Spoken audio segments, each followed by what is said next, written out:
Ang ating pong text ay sa Hebrew chapter 4, verse 12 to 13. And the title is The Power of His Word That Changed Our Lives. Yung kapangyarihan po ng salita ng Diyos na pwedeng magbago ng buhay ng tao. Okay? Before we go to the Word of God, let us pray. Dear Lord God, Heavenly Father, Lord, once again, we thank you, Lord. We praise you. And we magnify your holy name, O Lord God. Marami pong salamat, Panginoon, for another special day that you gave to us, Lord, to be here in our church, to worship you and to magnify your holy name, O Lord God.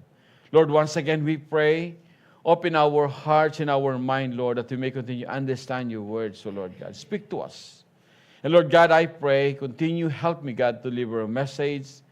Hide me in your holiness, Lord God, so that we may see your glory, your wisdom, and not myself, Lord. All the praises and all the glory, Lord, it's yours alone. In Jesus' mighty name, God, we pray. Amen and amen. The power of His Word that changed our lives. Okay?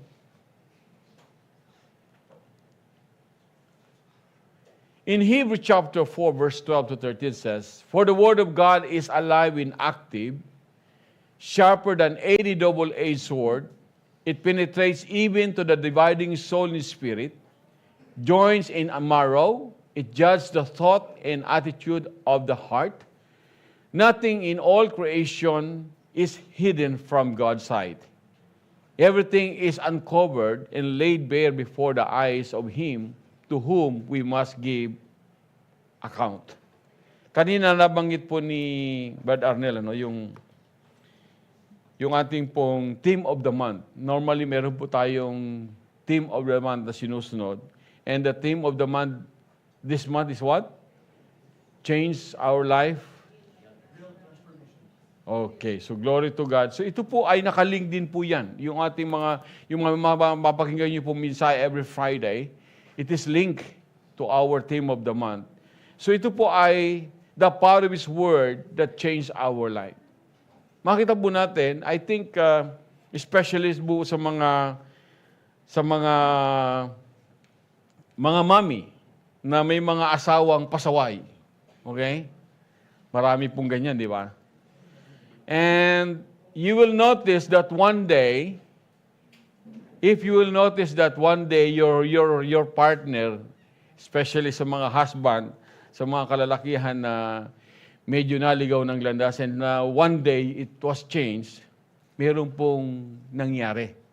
I remember Brother Larry Pati, he has a very good testimony also.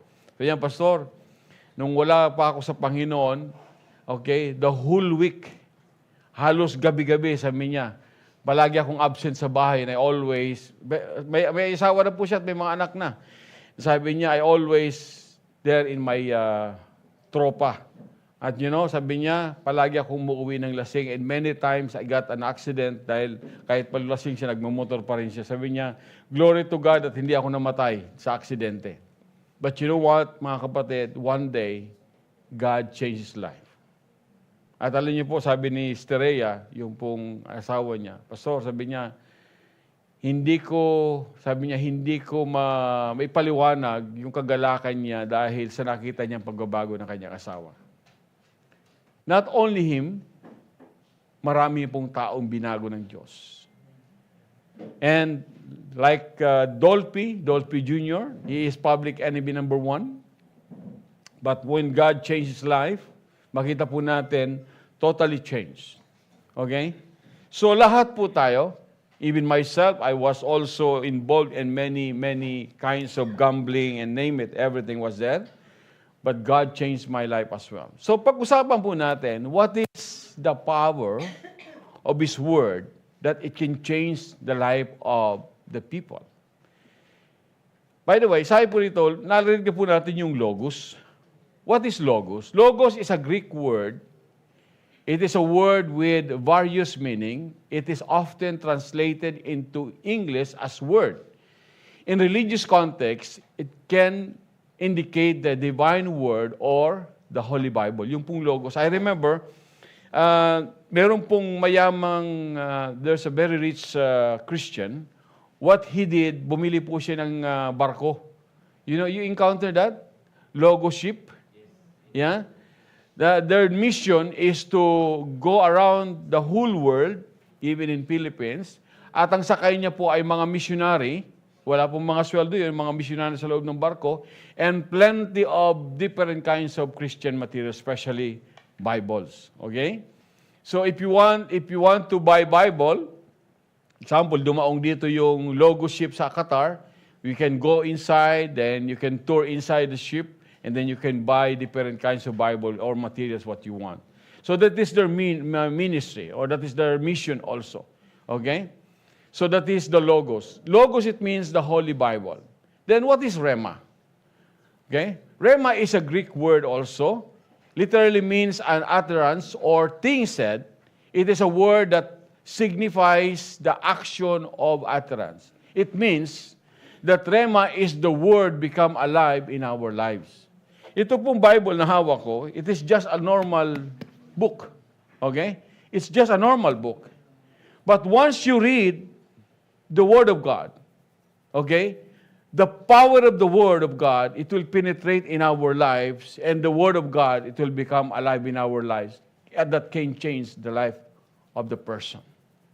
Yung pong salita ng Diyos na ma-amaze ka, how the person, kahit na anong sama ang sama mo ng puso mo, okay, and because of the power of the Word of God, babaguhin po tayo ng ating Panginoon. That's the meaning of the word, the literal word na naging buhay sa buhay po natin. That's the meaning of Rema. Now let's go to the text that we have. In Hebrews chapter 12, verse 12 to 13, for the Word of God is alive and active. Okay? Sharper than any double-edged sword. Matalas daw po ito. Okay?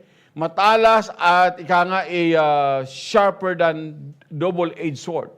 Alam niyo po yung double-edged sword, pag pumasok yun sa katawan ng tao, itaas mo, makakasugat, ibaba mo, makakasugat, itusok mo, it can be damaged. So the Word of God is same like that. Kahit na anong tigas ng tao, once tinamaan po tayo ng salita ng Diyos, 100%, it will penetrate in our lives. Okay? It penetrates even to dividing soul and spirit, joint and marrow. Okay? Wala po siyang hindi tatamaan. It judges the thought and attitude of the heart. Tingnan po natin kung gaano kapangyarihan yung salita ng Diyos. Kaya niyang i-judge yung iniisip natin. Okay? That's why the Word of God is alive. Nothing, sabi ito, nothing in all creation is hidden from God's sight. Everything is uncovered and laid bare before the eyes of Him to whom we must give account. That's the Word of God. The Word of God is powerful. That's why, mga kapatid, that's why, brethren, do not be satisfied that we don't know what is written in the Word of God. Why? This is the manual of our life.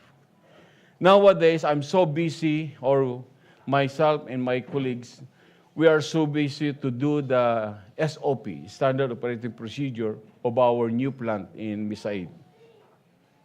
We're already done. Nagawa na po namin yung 43 SOP. Kung paano patatakbuhin yung planta. Unit by unit. Okay? So ginawa po namin yung SOP, and they are so happy dahil yung ginawa po namin SOP is very friendly use. Kahit bago ka lang operator, pag binigay mo yung procedure na yon, just that have SOP with the PNID, then you can run the plant. Okay? So, already done the 43, and then to be signed for signature na po. Nakakatuwa dahil God give us wisdom also. And also, another few more, maybe maximum 10 siguro, additional. But do you know what? What is the importance of procedure in our life? It means, or where we can find the procedure of our life, only here. If you will do something that is not according to the procedure, you will be in trouble. Okay? Like for example, bumili ka ng refrigerator. Okay? Di mo tinignan yung manual. Yung manual, that is your procedure. Okay? Bumili ka ng refrigerator. I mean, it was happened to me, by the way. When my wife and myself, we went to Canada, mahilig po kami punta sa ukay-ukay eh. Okay, meron kasi yung lang libangan namin doon, mag-walking po sa ukay-ukay. Then sa ukay-ukay po may mga used tools even. Nakita po akong drill machine. Maganda pa, hindi po siya sira. Then I bought it. Sabi ko kay Josh, you want this? Sabi niya, Dad, di ko na magagamit yan. So what I did, dinala ko po sa Pilipinas. Then doon po sa bahay, ginagamit ko. While I'm using it, nag-i-spark po siya. Kako nangyari dito? Ano? Pero di naman po siya nasusunog. Ano? Then what happened? I open it, I investigate. Okay naman sa loob. Pero ano kaya nangyari ito? Tinignan ko po yung kanyang nameplate, yung pala 110 lang pala yung bolt. You know what? Because I did not check properly, at wala po yung procedure, whatever, yung manual. So what I did, bumili po ako ng maliit transformer and it's working fine. Okay? Or sometimes you buy a refrigerator maybe, hindi mo tinignan yung manual, yung pala sinaksak mo sa 220, yung pala 110. Boom! Subog, di ba? And even in hospital, napaka-importante po yung proper procedure, how you will do the job. Ganoon din po sa planta, pag hindi po natin sunod yung procedure, it might have fire, di ba? Or malaki pong problema. So, napakahalaga po yung procedure. Ngayon, the Word of God, mga kapatid, the Word of God is the procedure of our life spiritually. Dahil ang purpose po ng Biblia, kung bakit ibinigay sa atin ito ng Panginoon, is to know what is the plan of God in our life, is to understand what will happen life after death. Tandaan po natin, ha? Life after death. Hindi po tayo forever dito. Okay? And this is the question now. Ask ourselves, how many percent we know about the Word of God? Napakahalaga po nun, mga kapatid. Why? Because if you don't know inside what written in the Word of God, we are in a danger. Okay? Ibig sabihin, alaman po natin. Why? Sinabi po ng Panginoon sa Matthew 7:21, not everyone who calls to me, Lord, Lord, will enter to the kingdom of God. Ibig sabihin, hindi po pala sapat tumawag ka sa Panginoon, ayos na. Why? Because if we don't know what the Lord wants from us, yun po ang magliligtas po sa atin. Amen? Now, and by the way, are you still there? Meron pong joke, gusto lang kong gisingin, Nakita ko po itong joke na to eh. Sa hospital daw po sa Amerika o sa Canada, bawal daw po magsalita ng yung ating sariling lingwahe. Okay? May dalawa pong nurse. Okay? Yung isang nurse, humihingi po siya ng favor doon sa kanyang kasamang nurse dahil yung sasakyan niya nasira. Okay? Then, sabi nung aya eh. Okay? Sabi nung isang nurse, just 3 days confirm. Just 3 days confirm. Sige na die. Yung sige na die, just 3 days confirm, sige na die. Ibig sabihin, imihiram po siya ng sakyan just for 3 days, confirm. Sige na die. Are you sure? Yes, die. Sige na die. Then, meron pong pasyente doon na matanda. Akala niya po siyang pinag-uusapan. Just 3 days confirm, mamatay na ako, sabi niya. So, kaya alam niyo, tapos tumawag po yung matanda, umahagulhul na doon sa mga pamilya. He said, I heard, I just 3 days confirm, I will die. Kaya po mahigigat po tayo sabi kaya pinagbawal po yung magsalita noon sa hospital ng sariling gawa dahil yun po, naging issue. Okay? So, make it sure po na tayo po ay hindi kaya pinagbawal po yung magsalita, lalo po sa mga, sa native language po natin. So, punta po tayo just only patalastas. Tingnan po natin. What written in Jeremiah chapter 23, verse 28 to 29 says. What is the Word of God? Sabi nito, let the prophet who has dreamed recount the dream, but let the one who has my word speak it faithfully. For what has straw to do with grain, sabi nito, declares the Lord. Now, verse 29. Is not my word like fire, declares the Lord, and like a hammer that breaks a rock in pieces? Ganyan po kapangyarihan ng salita ng Diyos. Kahit na anong tigas ng puso po natin, kahit na anong tigas po ng ating kaisipan, okay, the Lord will break it through His word. Okay? Ganyan po ang salita ng Diyos. You know, before I become Christian, because I met the Lord in Saudi Arabia, that was 1987, sugarol po ako.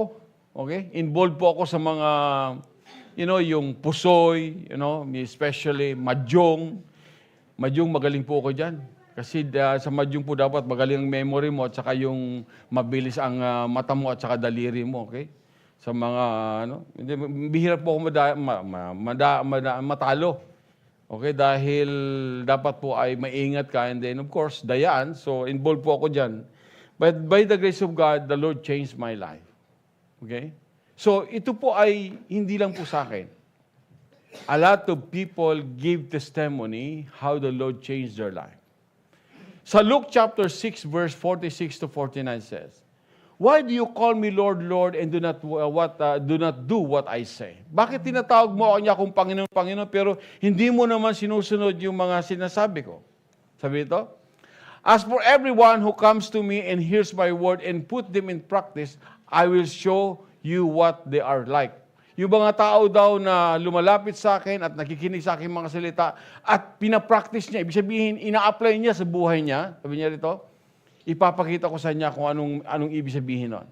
Sabi nito, "They are like a man building a house who dug down deep and laid the foundation on rock. When a flood came, torrent struck the house but could not shake it because it was well built." Ito po yung mga taong nakinig ng salita ng Diyos at in-apply ang kanyang salita sa kanyang buhay. Sabi niya, itong tao na to para siyang nagtayo ng bahay sa ibabaw ng malaking bato. Na pag dumaan ng bagyo, baha o whatever, it will never be damaged. Bakit nakatayo ka doon sa foundation sa bato? Okay? Who is the rock? Jesus. Amen? Sino yung bahay? Tayo po yun. Okay? That's why, nga sabi rito, tingnan po natin yung verse 49, the other person. "But the one who hears my word," okay, narinig mo ang salita ng Panginoon. Medyo may alam ka, okay? "But the one who hears my word and does not put into a practice is like a man who built a house on a ground without foundation." Wow. Nakakita na po ba kayo ng mga bahay na nakatanim o nakatayo sa buhanginan? And after that, the flood came. Sabi po dito, the moment the torrent struck that house, it collapsed and its destruct was complete. Totally destroyed. Sa buhay po natin, if you want to survive, if you want to have a victorious life sa buhay po natin, we need to keep our house sa bato. Ibig sabihin, we need Jesus in our life. And wag po tayong maging tagapakinig lang, kapatid. Okay? By the way, in our Bible study now, we are studying Book of Revelation. Napakaganda po ng Book of Revelation. You know why? Most of the passage in Book of Revelation, it shows to us about the 7 years tribulation period. And also the judgment of God. Okay? At yes, it's a little bit scary if you are not believers of God. But if you are with the Lord, it is a blessing. You know why? It gives us more encouraged to be more prepared. Dahil ang pagbabalik po ng ating Panginoon or to judge the word by the Lord, hindi po biro, kapatid. Okay? You remember the 1 Peter chapter 3? Sabi po doon, when God was upset, He destroyed the world by means of what? Sa time ni Noah. By flood. Okay? By flood. Only the family of Noah was remain. Ngayon, sabi na po ng banal na kasulatan, the next destruction of God sa mundo, it's not by water. Okay? By fire na. All of the things na nakikita po natin, mawawala. Kaya sabi po ni Apostle Peter, if God will destroy the world by fire. What kind of body we need? Maghahanap pa po tayo ng yung, ang tawag ito, fireproof? Ang ba tawag nun? Yung para hindi katablan ng apoy, no. We will never survive. Okay? That's why we need Jesus. Huh? No? That's why we need Jesus in our life. Okay? So ito po, napaka-importante po yung verse na to. Sabi rito, if you know something in the Word of God, it's not enough to know what the Word of God is. It is important to understand and to apply in our lives. Okay? Now, in John chapter 12, verse 47 to 48, listen to this word. This is the very words also of the Lord Jesus Christ. If anyone hears my word, but does not keep them, I do not judge them. That's sabi niyo, I do not judge that person. For I did not come to judge the world, but to save the world. That's the main objective or main purpose why the Lord Jesus Christ came. Amen? Anong purpose kung bakit pupunta si Jesus Christ dito sa lupa? Is to save us. Okay? Now, sabi rito, He did not come to judge us. Very clear. He came us to save us. But, sabi rito, verse 48, there's a judge, tingnan po natin verse 48, there's a judge for the one who rejects me and does not accept my words. Very clear. The very words I have spoken will condemn them at the last day. Ano po ibig sabihin ng kapatid? The Word of God itself, amen? The Bible itself, God will use to judge the people one day in time of judgment. Paano mangyayari yon? In time of judgment, hawak ng Panginoon ang Biblia. Okay? Surely a lot of people will give their different kinds of reason. Huwag lang mapunta ng impyerno. Are you agree with that? Amen? Siyempre, pag nakita mo ng impyerno, lahat ng klaseng alibay, lahat ng klaseng reason, sasabihin mo sa Panginoon. And God will open His Word. Mangatwiran ka, okay, whatever things you want to say, okay, sabihin mo na. Sabihin ng Panginoon, yan ba ang sinabi ko? Yan ba yung nakasulat sa banal na kasulatan? Sinunod ba ang salita ko? That's why, sabi ito, there's a judge for the one who rejects me and does not accept my words. Okay? The very words I have spoken will condemn them. Sabi yung last paragraph, the very words, the Bible, okay, I have spoken will condemn them at the last day. Mga kapatid, how serious it is if we are not follow the Word of God. Di ba? Delikado, kapatid. Para po tayong nagtatrabaho na hindi po natin alam yung procedure. Okay? What will happen? You will have a big problem one day. Okay? Ganyan po ang taong hindi alam ang salita ng Diyos. Now, tingnan po natin in 1 Thessalonians chapter 1 verse 8 to 10. It's another warning of God. He will punish those who do not know God and do not obey the gospel of our Lord Jesus Christ. It is the same din po ito. Verse 47 to 48. Tingnan po natin. It is very, very the same. Almost the same. Sabi po ni Paul, He will punish those who do not know God and do not obey the gospel of the Lord Jesus Christ. Mga kapatid, it is a very, very serious warning sa bawat tao. Sabi po ito, what will be the punishment of God? They will be punished with everlasting destruction and shut out from the presence of the Lord and from the glory of His might. Ano po mangyari doon? They will be punished with everlasting destruction. Alam yung everlasting destruction? That is hell, kapatid. Impyerno. Okay? Aray. Sakit po nun. And shut out from the presence. What is the meaning of shut out? Hindi kanya, the Lord will take you out from His presence. Sasabihin ng Panginoon, okay, alisin yung taong to, dali mo sa impyerno. Okay? What will happen to the person who did not believe to our Lord Jesus Christ and did not follow the Word of God. Ang sabi nito, on the day He comes to be glorified in His holy people and to the marvel and at among all those who have believed. Sabi po, this includes you because you believe our testimony. Kaya tayo po mga kapatid, you know, since I believe to our Lord Jesus Christ, yes, I have, unforgettable experience when I meet the Lord in Saudi Arabia. Nahuli po yung church namin at the time. Okay? And by the way, God willing, one of our brethren, si Pastor Ding, God willing, baka siya po yung ating maging guest speaker dito na this coming week. Nandito po siya for a few days lang. Kasama po namin siya sa Saudi Arabia nung nagkaroon ng huluhan. Nung nahuli po yung church namin. On the time he was about to enter para sa church, galing po sa labas, ang ginawa po ni Kuya Eli ay dinivert po sila sa ibang lugar para hindi na pumasama dun sa pagkahuli. I was isa po sa mga hinuli at ako po ay ginisa ng mga Pariseo because they thought that I am the leader of the church.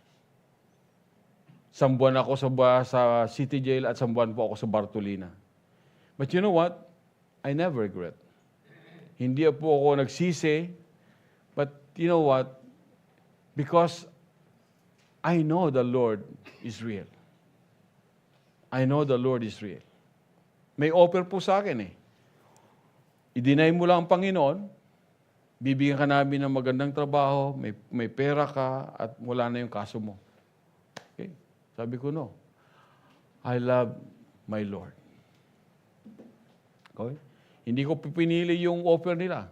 And sabi ko, kung talagang ito ng kalooban ng Panginoon, ako ay, kasi sabi on the time, pugot ulo daw po kami.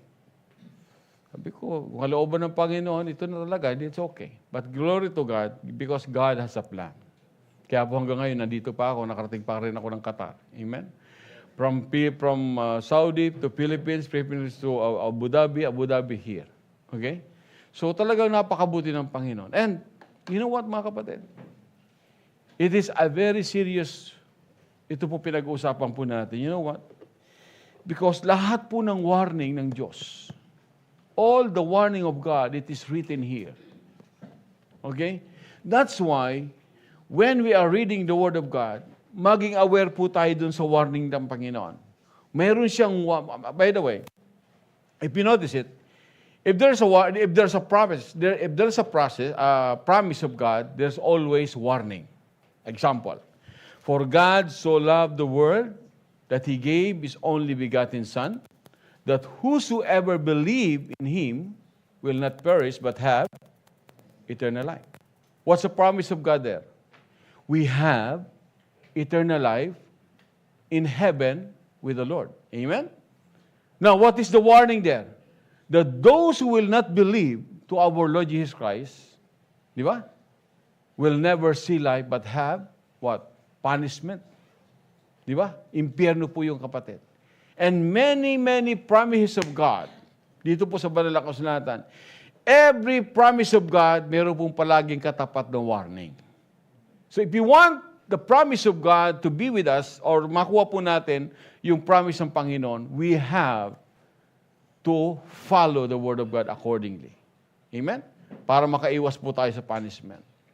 In Matthew chapter 24, verse 14, okay? There's another warning, kapatid. There's another warning, very clear. And this gospel, the Word of God, in this gospel of the kingdom will be preached in the whole world. Sa lahat ng tao. Okay? It will be preached. Ngayon po, nangyayari na po yan. Which country is not reached by the Word of God nowadays? I think wala na. Yes, maybe in percentage, maybe it's about 5% only in the whole world yung ang mga tao hindi nakakarinig ng salita ng Diyos. God used many various ways like satellite, missionaries, name it. Everything is there, okay? Just to share the Word of God to other people. Now, sabi nito, and this gospel of kingdom will be preached in the whole world. As what? As what? as a testimony to all nation. Sino pong patestimony kanino? Kay Jesus Christ. That He died in a cross because of our sin, that those who will believe with Him will receive eternal life. Okay? Yun po ang sinasabi ng salita ng Diyos. And then, kapag ito daw po ay naipangaral na, once the Word of God preached to all people, either maniwala sila o hindi, dapat marinig nilang salita ng Diyos. And then, the end will come. Matthew chapter 24, verse 14. Question, Pastor, bakit it's required to share the Word of God or to preach the Word of God to all people before the Lord Jesus Christ came? Bakit? Surely, para walang excuse ang tao. Para wala tayong excuse. Pag umarap ka na sa Panginoon, di ba? Nandun ka na sa harap ng Panginoon, mahangatwiran po tayo. Sasabihin ng Panginoon, O Juan de la Cruz, nandun ka na sa harap ng Panginoon. Hahatulan ka na ng Panginoon. Okay? Sabi mahangatwiran ka. Did you follow the Word of God? Sasabihin, Panginoon, hindi ko po alam yan. Mayroon ang share sa iyo. May nagbigay sa iyo ng Word of God. May nag-invite sa iyo sa church. Nag-attend ka ng Bible study. Nag-attend ka ng worship service. Nandun ka sa Qatar. Nandun ka sa Pilipinas. Nandun ka sa lugar na to. Ay, may nagbigay sa iyo ng salita ng Diyos. Okay? May nagbigay sa iyo ng Biblia. But you never listen. You are not serious. You did not accept my words in you. So, ibig sabihin, wala po tayong excuse. That's the meaning of this passage, verse 14. Matthew 24, verse 14. Fair ang Panginoon eh. Gusto niya, bago niya hatulan ng mga tao, nabigyan ka ng warning. Okay? And this day, mga kapatid, remember this day is a plan of God. Lahat po tayo, nandito tayo, it's a plan of God. It's not an accident na dito ka ngayon, you know? No, it's a plan of God that God brought you here to hear the Word of God. To hear the Word of God. Okay? Maaari may mga ginamit lang ang Panginoon na-invite ka. Yes, same like me. When I was first attended in a Christian church sa Saudi Arabia, I thought that there's no church there. Nadatan niya po ako nagbabasa ng Biblia and I could not understand. Nagbabasa ako ng Bible, pero hindi ko talaga maintindihan that time. Then, isa pong mga faithful Christian, si Brother Jerry Bascugin, taga Batangas po yun, taga Calaca. Okay? Napakagaling pong mag-gitara nun. He was my partner when we have a Bible study everywhere. Sabi niya, uy, nagbabasa ka pala ng Biblia, sabi niya. Oh, sabi ko, galing sa Pilipinas. Sabi ko, maliit lang po yung pocket size kasi po, di ba, delikado yung magdala ng mga religious items sa Saudi on the time. Dala-dala ko po nasa wallet. So, sa madaling sabi po, nakalusot. So, pagdating po sa planta, pinabasa ko, hindi ko talaga maintindihan. Nakita niya ako, sabi niya, nagbabasa ka pala ng Biblia. I will invite you to the church. Church, sabi ko, bawal yan dito. Akakot na, dinala ko dito, tagung-tagu pa. Hindi, sabi niya, don't worry, may church dito. Sige, sabi ko, punta ako. Then, from that day, tuloy-tuloy na po yung pag-aatin ko. I have a lot of questions. I raised a lot of questions to the pastor at the time. Bakit ganito? Bakit ganyan? It's like I'm investigating. And by the glory of God, God changed my life. God changed my life. Alam niyo po mga kapatid, napakahalaga po talaga ng Word of God sa buhay po natin. Do not be satisfied, mga kapatid. Do not be satisfied na hindi po natin alam ang sinasabi ng banal na kasulatan. Because one day, ang nakakatakot po dyan, mga kapatid, one day, we will face the Lord. Our life here is nothing, kapatid. Ano po sinabi ng Panginoon? Makamtan natin lahat ng kayamanan dito sa lupa. You have a good car, you have a good job, you have a good house, you have, we can say, money in your bank or something. You have different kinds of gadgets. Well, good. Pero sabi ng Panginoon, makamtan natin lahat ng yaman dito sa lupa. And one day, our soul will be in hell. What is the use? Diba? And remember that our life here in earth is short. Temporary lang tayo, kapatid. If God gave us 80 years sa time natin ngayon? Sino pong gusto umabot ng 80 years? Siyempre, lahat tayo. Ako, pastor, di ba? Pero ano nyo na, mga kapatid, what is the average of the life nowadays in earth? Ha? 65? 65 na ako. 85, di ba? Or 85, 80. Pag umabot ka ng 80, medyo ano na yun, bonus na yun, di ba? Di ba? Blessing na yun, umabot ka ng 80. In time of Noah, ang tao po doon nabubuhay ng 955 years. Wow! At wala pang nail cutter noon. Wala pang barber. Paano yun? But I believe there is, 950 years, kapatid. But you know what? The Lord said, hindi dapat mabuhay ang tao ng 950 dahil masama ang tao. It's true, di ba? Dahil mula na nagkasala ang tao, iba yung attitude ng tao eh. God said, I will cut off, reduce the span of the people. Ginawa niyang from 150 to 120. Di ba? 120, kapatid. Sa atin po ngayon sa Pilipinas, pag umabot ka ng 100, ano sabi ng gobyerno?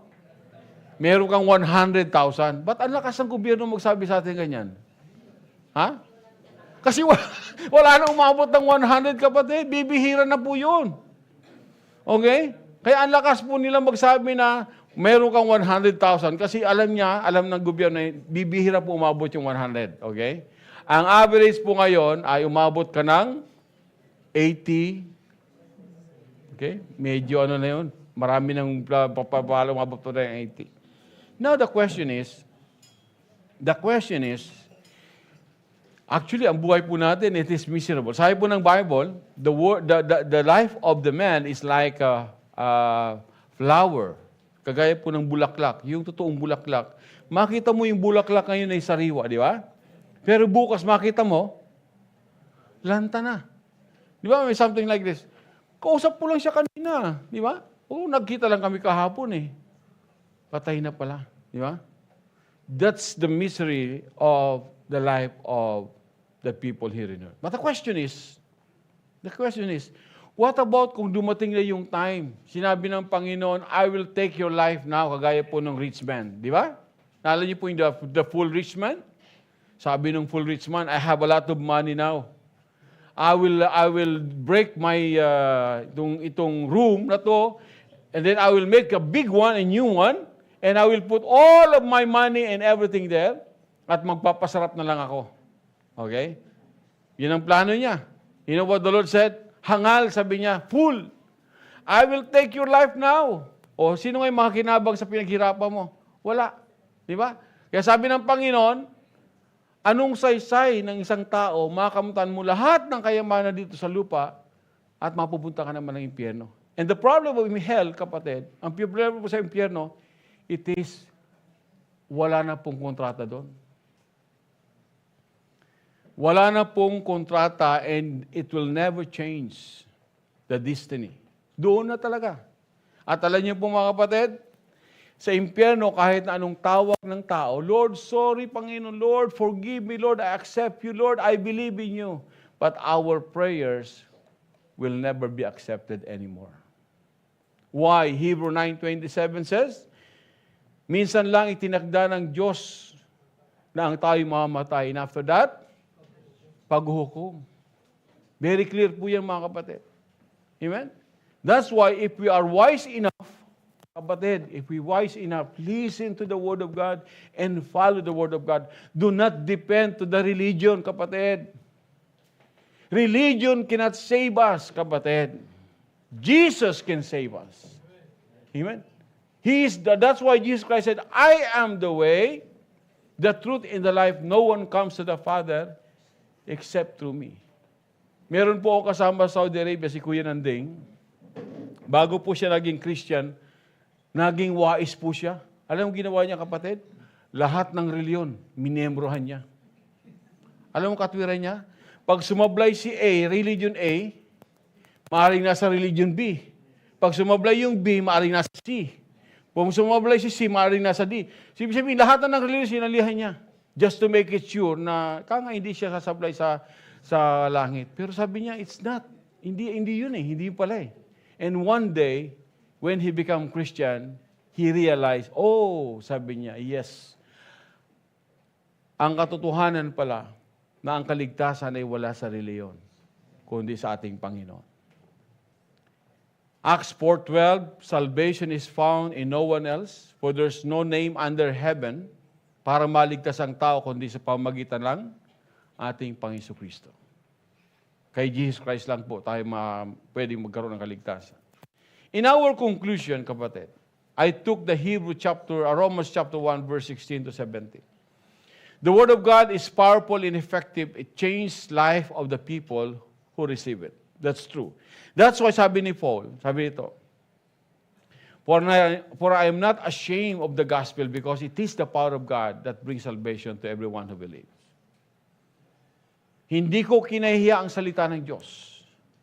Like myself, mga kapatid, my testimony, I don't mind kung ano sabihin niyo, mga kapatid. Pag tayo po ay nagkaroon ng, especially in that time my case, I don't mind. Kung ano sabihin nila sa akin, nakulong ako, yes, why not? But it was happened to be because of the Lord. Okay? Sabi ni Paul, you know what, si Paul? How many times he was in jail? How many times he was beaten? How many times na alos mapatay po siya ng mga unbelievers? And he never stopped sharing the Word of God. You know what he said? I am not ashamed of the gospel because it is the power of God. Like example, mga kapatid, ito po totoo. Walang taong naging mananampalataya na hindi niya narinig ang salita ng Diyos. Walang taong naging Kristiyano na hindi niya muna narinig ang salita ng Diyos. Magiging mananampalataya po tayo if somebody shared to us the Word of God. Amen? Makikilala natin si Jesus Christ through the Word of God. Hindi po yung sabi-sabi lang. No. Through the Word of God. That's why sabi ni Paul, hindi ko kinahiya na mangaral ng salita ng Diyos. Dahil pag ako'y nangaral ng salita ng Diyos, yung tao na yun na makakarinig ng salita ng Diyos, once God open His heart and His mind, then He will know if who is Jesus Christ in his life. Then magiging Kristiyano siya. That's the meaning of that. Sabi ito, because it is the power of God that brings salvation to everyone who believes. First to the Jews, then to the Gentiles. Tayo po yung mga Gentiles. Yung mga Jew, yung po yung mga Israelita. Now, sabi ng verse 14, for in the gospel, the righteousness of God is revealed. A righteousness that is by faith from first to last. Just as it is written, the righteous will live by faith. Kapatid, ito po ang tanong natin sa sarili natin. Dalawa lang pwede mangyari. Either mag-rapture, alam niyo po yung rapture, kukunin tayo ng Panginoon. By force. That's why rapture, it means rapere. You know? Taken by force. Pwedeng mag-rapture. Pag nag-rapture po, mawawala po lahat ng mga mananampalataya dito sa lupa, and then we'll be with the Lord. Pwede po yun. That is maybe first option, we can say. Second option is that maaaring mamayang gabi. Natutulog tayo, hindi na tayo magising. Di ba? Or maaaring paglabas natin, huwag naman sana mangyari. Something wrong. Di ba? You remember there was a family, 2 family or 3 families, I think. They came from Saudi Arabia. That was 10 years back, I think. They came here to Qatar, mag-enjoy para mag-sightseeing, visit the Qatar. While they are in a cornice, alam niyo po ba yan? While in the cornice, they are walking in cornice, meron pong Land Cruiser, kapatid. Land Cruiser at yung pong driver ay hindi pa masyadong maalam mag-drive. Napakabilis at inararo po yung mga tao ni mga Pilipino. No? And how many died? Napakadami po mga, kaya nga po I think 4 or 5 people died. Instant po dahil napakalakas po ng impact. And that's the life. Sometimes nangyari po yun because of accident. Now, as I said, there's only 2 possibilities. Mag-rapture na at kunin tayo ng ating Panginoon, or mamayang gabi, or mamayang bukas, hindi na tayo nakahinga. Sabi nga ni Bernani, nakalimutang huminga. Okay? Kaya wag po tayo makakalimot huminga. Huminga po tayo para sigurado. Okay? Pero pag sinabi ng Panginoon, I will stop your breath now, parang kontrata yan, di ba? Pag sinabi ng boss natin, by the way, one of our colleague, nakinamit ko po dito sa Lulu na kahapon, no? Hindi ko na mabanggit yung pangalan, sabi niya, his contract in Qatar Energy, Qatar Gas, it's finished. Hindi na daw po siya na-extend. Okay? Dahil 60 na. Very, po yung policy ng Qatar Energy. Same like me, I was 60, pero na-extend po ako ng konti, 2 taon at kalahati. Ito po si kapatid, sabi niya, malungkot ako dahil in-approach ko yung manager ko, sabi niya, hindi na ako na-extend, 60 na ako. Sabi niya, I need to find another job. Sabi ko, I'll try my best to see if we can, I can recommend you do sa pinapasukan ko. So, ibig sabihin po mga kapatid, when our contract is finished, it is finished. Same like our life here in earth. Pag sinabi ng Panginoon, anak, your contract is finished, either you are 45, 55, 65, or 80, whatever age we have, pag sinabi ng Panginoon, your contract is finished, kahit malapit tayo sa Hamad Hospital, kahit maraming magaling na doktor dyan, kahit kumpleto po sila sa instrumento, okay, whatever it is, if God said, I will take your life now, no one can save us. Amen? Now the question is, if the life or that end of life comes to our life, are we ready to face God? Serious po ito mga kapatid.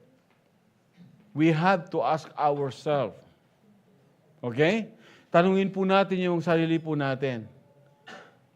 Kung dumating itong time na to, hindi na ako binigyan ng chance ng Panginoon ma-extend, ready na ba ako? The danger, if we left behind in rapture, pag naiwan po tayo ng rapture, or hindi po tayo kasama sa rapture, naiwan po tayo dito, we will face the 7 years tribulation period with Antichrist. Sa time po na yon, it is very tough. Very, very tough. Naranasan po natin yung COVID? Wala po yun. Kapiraso lang po yun. Yung COVID na yun na talagang hindi tayo makalabas, hindi ka makabili, something. Wala po yun. In time of 7 years tribulation period, puro aray, everyday suffering. So saan po tayo gustong pumunta? Of course, sa Panginoon. Now, my last question, which is we can apply this in our lives. Is it Jesus Christ is in our heart now? Kanino po tayo nakadepend? Sa reliyon natin o kay Kristo? We should depend to our Lord Jesus Christ. Kapatid, Jesus Christ is the only way for our salvation. And what else, kapatid? Make priority to come to church to worship God. Make priority to come to church to worship God. Why? Our life here in earth is short. Okay? Ito na nga lang yung inihingi ng Panginoon. Friday, kahit 2 oras lang to come to church to worship the Lord. Di ba? In Old Testament, compulsory, every Saturday, the whole Saturday, you must be in the temple of God. Bawal magtrabaho. Applicable pa rin po yung mga kapatid. Of course, hindi na po kahit na anong araw, like for example, we are worshiping here every Friday. Amen? 2 hours lang, kapatid. 2 hours lang para sa Panginoon. Okay? Come to church. And why we need to come to church, kapatid? To worship Jesus. Amen? To give Him praise, to give Him thanks sa lahat ng pagkapalang tinagap natin. Count the blessing that the Lord gave to us, kapatid. Ilang bang pagkapala binigay ng Diyos sa atin? How many times God healed us? Pinagaling tayo ng Panginoon. How many times God rescued us? How many times God protect our family? How many times the Lord hear our prayers? Ang dami na, kapatid. So to come to church to worship God, it is really, really important. Alam niyo po mga kapatid, ang daming taong pupunta lang ng church pag mayroong problema. Natututong tumawag sa Panginoon kapag may sakit, kapag kailangan ng Panginoon. Pero pag okay, Lord, saka na lang, I'm okay. Ginagawang paracetamol si Kristo. Yung paracetamol, pag masakit ang ulo mo, naalala mo yung paracetamol, di ba? Ganyan ang Panginoon, ganyan ang mga tao eh. Naalala ang Panginoon kapag may sakit, may problema, mayroong kailangan sa Panginoon. Hindi po yan ang gusto ng Panginoon. Okay? Priority. Alam niyo po, in our job, sabi sa akin ng boss ko, now we are starting up ng planta. Sabi niya, we may require you all to come overtime. Tuwang-tuwa yung mga kasama ko, overtime. No. Sabi niya, but we need even Friday. Sabi ko, oops, boss, I can do overtime. I can extend my time here in plant if you want, but except Friday. I cannot come Friday because it is a special day for me. Last time, there was an overtime, Friday po yun. Sabi ko, kayo na lang. Sila, tuwang-tuwa sila. Sabi ko, I will go to church. Mga kapatid, why we need to come to church? To give praise our Lord God. Amen? So, ini-encourage ko po mga kapatid, top priority. Amen? Meron tayong lakad pag Friday. Wala mo nang mall na yan. Kahit na may mga buy one, take one dyan. Hayaan mo na. Di ba? Maubos na yung buy one, take one. Sige, sa kanila lang yan. Basta ako pupunta ng church to worship God. Amen? Ang dami pong mga sales ngayon, kapatid. Pero huwag kayong maniniwala sa mga sales na yan. Okay? Dahil kahapon, ang price niyan, 100 reals. Okay? Ngayon, sabi, pag bumili ka ng, buy one, take one, di ba? Ganon din yun eh. Hindi papayag ang mga tindahan na ibibenta po nila yung kanilang mga items na hindi po sila kikita. Agree po tayo? Yes! Kaya po, wag po yung mainit. At saka, pag binili po natin na hindi naman natin kailangan, ano gagawin po natin pag sa bahay?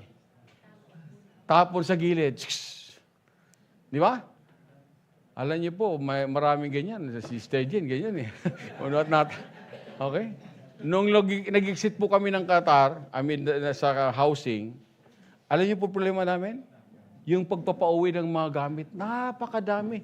And when I open it, marami po may mga tag, may mga ano pa. Hindi yun naman nagagamit, di ba?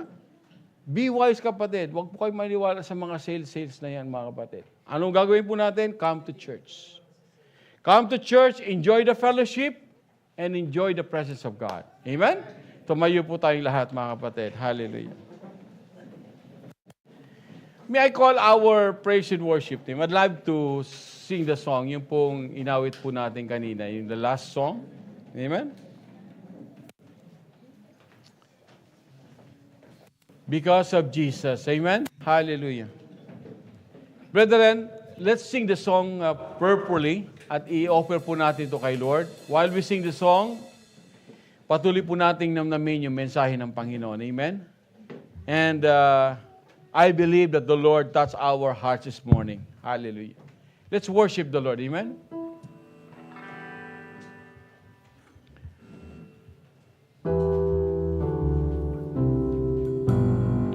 Yes, Lord, we worship you, Panginoon. Thank you, God.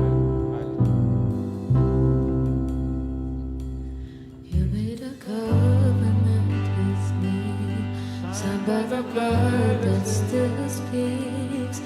Now I'm forgiven, I'm called righteous, I'm made clean.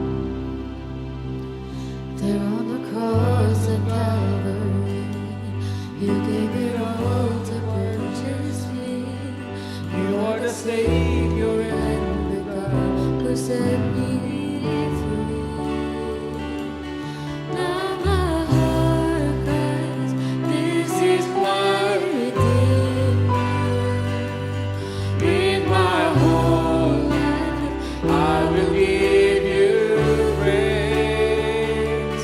All the glory to the one who's worthy. Because of Jesus,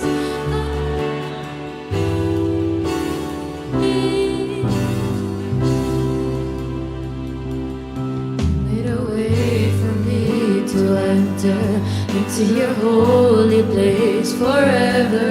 Now I am hidden, I am covered, I found peace.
Diyos na buhay na pwedeng magligtas sa amin, Panginoon. Lord God, thank you. Thank you, God, for the message that you gave to us, Panginoon. Thank you for the warning, Panginoon. Thank you for reminding us, O God, that only you can save us and no one else, O God. Hindi po reliyon ang pwede magligtas sa amin kundi ikaw lang, Panginoon. Hindi po yung good works po namin kundi ikaw lang po, Panginoon. Hindi po yung mahabang panalangin, Panginoon, ang pwede magligtas sa amin kundi ikaw lang, Panginoon. Lord God, thank you.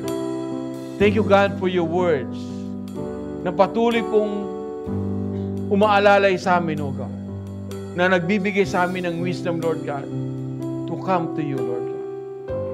Maraming salamat. I'd like to take this opportunity po, mga kapatid. Naranasan po na po natin na tayo lumapit sa Panginoon personal, heart to heart. Na sinasabi, Lord, I don't like to be in hell. Ayaw ko mapunta ng impyerno. Gusto kong mapunta sa iyo, Panginoon. Kailangan kita sa puso ko, Panginoon. Kailangan kita sa buhay ko, Panginoon. Naranasan po ba natin sumuko sa Panginoon na humingi tayo ng tawad sa Kanya? Kapatid, I believe that the Lord speak to us. Touch our heart this morning. If we are not still sure about our salvation, kay Jesus po natin ito matatagpuan. Only Jesus can save us. Ang sabi ng Panginoon, anyone who will come to me, accept me as the Lord God and Savior of the life. Ang buhay na walang hanggan ibibigay sa atin ng Panginoon. In all the sins that you committed, the Lord will forgive you. Kapatid, if you want to meet the Lord Jesus Christ today, in your heart, in your life, if you want to accept Him as your Lord God and Savior of your life, pwede po ba natin itaas ang ating kamay? Lord, I want to be with you. I want to accept you as my Lord God and Savior of my life. It's a personal decision, not your husband or your wife decision, not your friend decision, but your decision. Salvation is personal. Those who want to accept Christ as the Lord God and Savior of the life, will you please raise your hand? Not for me, but for the Lord. Naitataas po natin ang ating mga puso, ang ating mga kamay para sa ating Panginoon. The Lord see our heart. The Lord knows our name. The Lord, alam niya kung tayo ay lumapit na sa Kanya, humingi tayo ng tawad sa Kanya. Will you please raise your hand, those who want to accept Christ as the Lord God and Savior of life?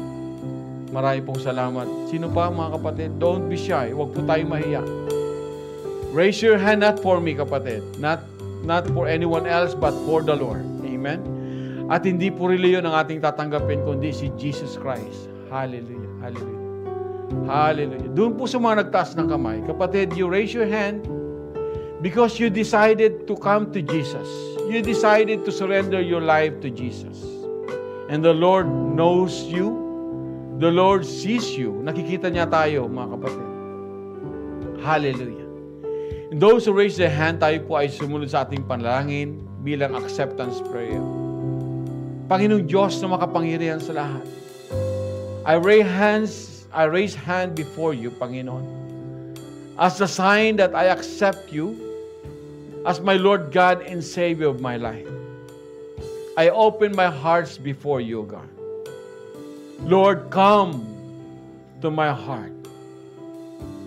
I accept you, Lord God, as my Lord God and Savior, Lord. Forgive me for all the sins that I committed before you, Panginoon. And cleanse me, God, from all of unrighteousness. Mula ngayon, ikaw na po ang magkontrol ng aking buhay. Mula ngayon, Panginoon, ikaw ang maghari sa aking buhay, Panginoon. Fill me, God, with your Holy Spirit and give me wisdom palagi na gagaling sa iyo, Panginoon. Guide me, protect me, and bless me, not only me, including my whole family. Marami po salamat. In Jesus' mighty name, God, we pray. Amen. Patuloy po tayong manalangin. Lord God, thank you, Lord God, for the souls who accepted you, Panginoon, this morning. I pray, Panginoon, Lord God, continue pour out your blessings sa kanila, Panginoon. Ikaw ang patuloy na manguna sa kanilang mga buhay, Panginoon. And we know, God, 1,000 of angels with you, Lord God, rejoicing now in heaven dahil sa mga kaluluwa, Lord God, na tumanggap sa iyo, Panginoon. Maraming salamat, Panginoon. Thank you for the conviction na ibinigay niyo po sa bawat isa. Lord God, help them, Lord God, to continue to grow their faith na lalo pong maging malapit sa iyo, Panginoon. We love you, Jesus. We praise you, God. In Jesus' mighty name, Lord God, we pray. Amen.